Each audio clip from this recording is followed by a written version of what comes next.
There is an enemy living inside every man. It does not announce itself. It does not look like destruction. In fact, it often looks like confidence, like self-belief, like knowing your own worth. But it is none of those things. It is the ego, and it is quietly dismantling everything you were trying to build. Marcus Aurelius spent his entire adult life fighting it. Not enemies on the battlefield, not political rivals in Rome. The enemy inside. The voice that said, "You already know. You deserve more. You are above this." He fought it every single morning, in silence, in writing, in the practice we now call meditations. Here are the 6 signs your ego is running your life, and the Stoic method for ending its reign. The ego that cannot be corrected. Watch how you respond to feedback. Not feedback you asked for, feedback that arrives uninvited.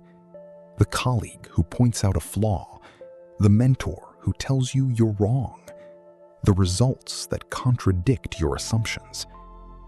The man governed by ego experiences correction as an attack. He defends, he deflects, he finds reasons why the feedback is wrong, rather than reasons why it might be right. Marcus Aurelius. If someone is able to show me that what I think or do is not right, I will happily change. Notice what he did not say. He did not say he would consider it. He said he would happily change. Because the Stoic understands, a man who cannot be corrected cannot grow. And a man who cannot grow is already dying, slowly, quietly, defended by his own ego. The next time someone corrects you, pause. Ask, what if they're right? The ego that needs to be seen. The ego feeds on recognition. It craves the like, the praise, the acknowledgement. And when it doesn't receive them, it creates them. It announces its own achievements. It drops its credentials into conversation. It finds ways to remind the room of its own value. This is not confidence. Confidence does not need an audience. Marcus Aurelius wrote his greatest work for no one. He never published meditations. It was a private journal, the work of a man who had no need to perform his virtue, only to practice it. Do not indulge in dreams of what you do not have. Marcus Aurelius. The dream of recognition is the ego's most persistent hunger. Feed it, and it grows. Starve it deliberately by doing your best work in silence, by letting your results speak when they're ready, and it begins to shrink. The ego that compares constantly. The ego measures itself against others constantly. It cannot encounter another man's success without immediately running the calculation. Am I ahead or behind? His promotion, her achievement, their relationship, their body, their net worth. The ego converts all of it into a threat or a comfort. And either way, it is exhausting. Epictetus. Seek not the good in external things. Seek it in yourself. The man who seeks the good in himself has no need to measure it against anyone else. His progress is measured against his own potential, against who he was yesterday, not against who someone else is today. Every moment spent comparing is a moment stolen from building. The ego compares. The Stoic builds. Notice when the comparison reflex fires. Name it. Return to your own work. The ego that cannot serve. The ego believes that certain work is beneath it. The task is too small. The role is too junior. The request is beneath its station. It arrived expecting to lead and was asked to follow, and it cannot accept this without resentment. Marcus Aurelius was the most powerful man in the world, and he wrote in private, "A man's life is a mere moment, his being an incessant flux, his senses dim." The emperor who governed Rome reminded himself daily of his own smallness, not to diminish himself, but to free himself from the ego's insistence on importance.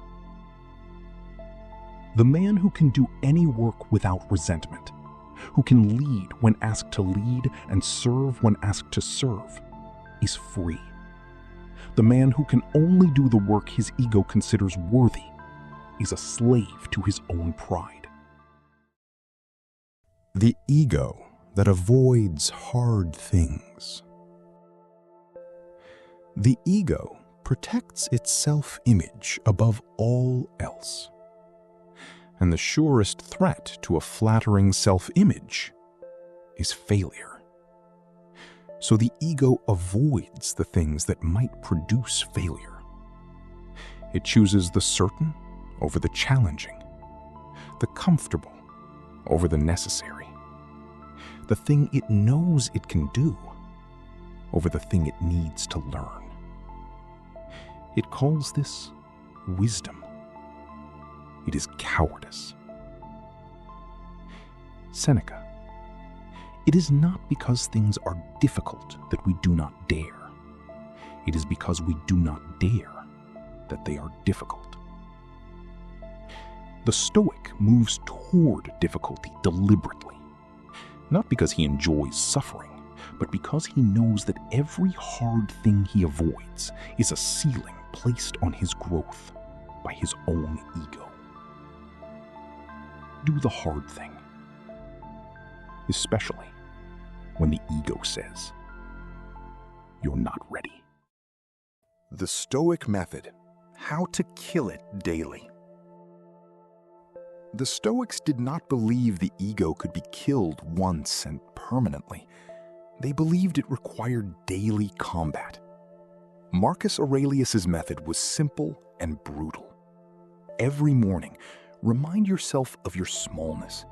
You are one man, in one moment, in one century, on one planet. Your opinions are not truth. Your achievements are not permanent. Your identity is not fixed. Every evening, review the day honestly. Where did the ego lead you wrong? Where did you seek recognition instead of doing the work? Where did you avoid difficulty instead of moving toward it? Write it down. Name it precisely. The ego cannot survive in the light of honest examination. This is what meditations is. 10 books of a man killing his ego daily on paper for no one but himself. Start today. One honest sentence before sleep. Where did my ego cost me something today? The man without ego is not empty. He is full of purpose, of honest self-assessment, of genuine confidence that does not need to perform. He can be corrected without crumbling. He can serve without resentment. He can fail without rewriting the story. He is, as Marcus Aurelius understood, the most dangerous kind of man, the one who has nothing to protect, no image to defend, no reputation to manage, no fragile self-concept that requires constant maintenance. Just the work, just the growth, just the daily practice of becoming without the ego's interference. Kill it before it kills you. If this path speaks to you, continue it below. New Stoic wisdom every week.